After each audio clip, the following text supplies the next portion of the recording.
সন্দেশখালীর ঘটনা, সেই সন্দেশখালী থেকে শিক্ষা নিয়ে দুয়ারে পুলিশ। সুন্দরবনের দুর্গম এলাকায় দুয়ারে পুলিশ প্রত্যন্ত গ্রামে অভাব অভিযোগ জানতে ক্যাম্প তৈরি করে অভিযোগ শুনছেন পুলিশ আধিকারিকরা। অভিনব উদ্যোগ বারুইপুর পুলিশের, যে ছবি আপনাদের দেখাচ্ছি, সুন্দরবনের প্রত্যন্ত গ্রামে অভাব অভিযোগ জানতে ক্যাম্প। সরাসরি চলে যাব, অর্পণ রয়েছে আমার সঙ্গে, অর্পণের সঙ্গে কথা বলবো।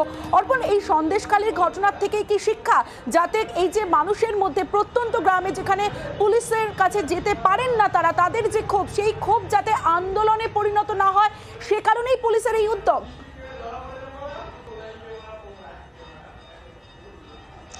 দেখো, বারুইপুরের এসডিপিও অতীশ বিশ্বাস তিনি জানিয়েছেন কোনো ঘটনার সঙ্গে এই তাদের যে উদ্যোগ তার কোনো যোগ নেই, কারণ বিগত দিনেও পুলিশ গ্রামে গিয়েছে, সেখান থেকে অভিযোগ নিয়েছে। তবে অবশ্যই এটা ঠিক যে গ্রামের মানুষ যারা পুলিশ স্টেশনে আসতে পারেন না, যারা অনেকটাই দূরে, তুমি জানবে যে দক্ষিণ 24 পরগনার বিস্তীর্ণ এলাকা সুন্দরবন বেষ্টিত, সেখানে গ্রামের মানুষ যারা বয়স্ক মহিলা রয়েছেন, যারা বয়স্ক, তারা এই গ্রামের মানুষ তারা থানায় এসে তারা অভিযোগ দায়ের করতে পারেন না, এমনই তথ্য এসছে পুলিশের হাতে।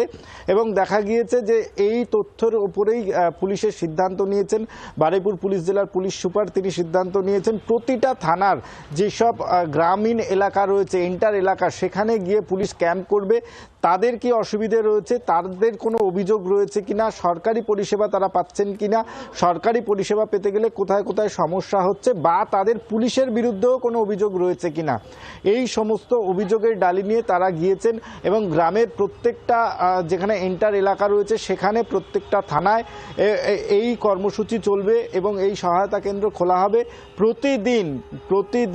এই যে পুলিশি সহায়তা কেন্দ্র, সেখানে প্রায় শতাধিক অভিযোগ জমা পড়ছে এখনো পর্যন্ত পুলিশ আধিকারিকরা জানাচ্ছেন।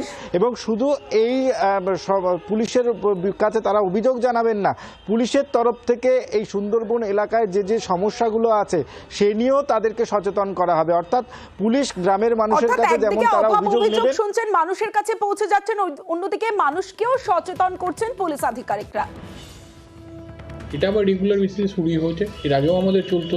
দুদিন আগে বারুইপুরে করেছি, কালকে কুলতলিতে ছিল আমাদের, আজকে জয়নগরে কামিং ডেজগুলোতে আমাদের বকুলতলা, মইপিট, তারপর কুলতলি, অন্যান্য ক্যানিং সাব ডিভিশনের থানা যেগুলো আছে সব জায়গাতেই করা হচ্ছে। এটা বেসিক্যালি যেটা হচ্ছে, মানুষের বহু জায়গায় এরকম আছে তারা সবসময় পৌঁছাতে পারে না, মানুষ যাতে পুলিশের কাছে পৌঁছাতে পারে সেটার জন্য। কোনো জায়গায় কী হচ্ছে সেটার সাথে এটার কোনো সম্পর্ক নেই। তোমাদের কি আছে না আছে, কি প্রবলেম, তোমাদের ঘর বাড়ি ফল পেয়েছেন কি না পেয়েছে সেগুলো জিজ্ঞাসা করলেন, সেগুলো লিখেও নিলেন, নিয়ে আমাদেরও সহযোগিতা করলেন পুলিশ স্যার। তাতে অনেকেরই সুবিধা হয়েছে এবং সাধারণ মানুষের যে অভিযোগ বা তাদের যে অভিযোগ বা তাদের যেগুলো না পাওয়ার ব্যাপার সেগুলো সরাসরি এখানে জানাতে পারছেন। এই উদ্যোগটাকে ভালো বলেই মনে হচ্ছে।